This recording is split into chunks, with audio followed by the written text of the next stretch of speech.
Glad to have this opportunity to be with you on this Wednesday.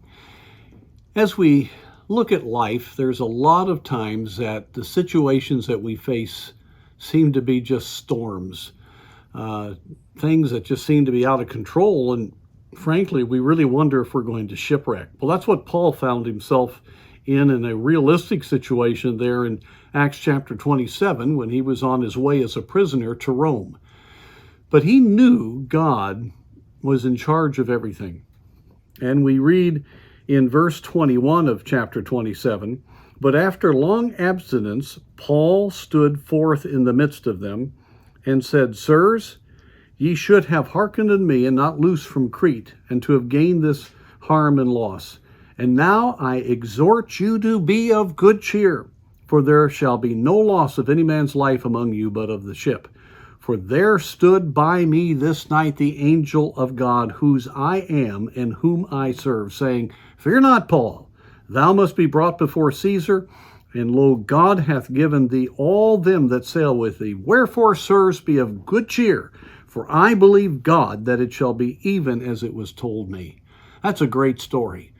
You see, when you meet with God, you change in your old perception because you realize, oh, there's a storm. God's going to see you through the storm, and God's going to accomplish his purpose.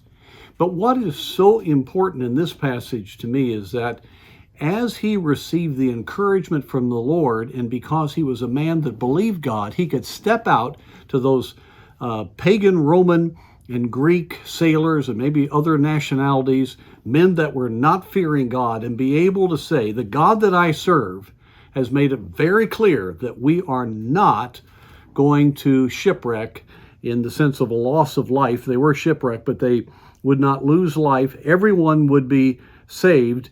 And he says, I want you to be of good cheer because I believe God that it will be so. And there was something about what he said that caused every one of them to be encouraged and to believe the God of the Jews. Our lives not only need to have encouragement for ourselves personally, but our lives need to have encouragement so that we can lift up the faith of others and that they can realize that God is in control, that God will do exactly what he says, and our faith can be transferred to others and they can be encouraged. And it's a wonderful thing to be used of God in that wonderful way.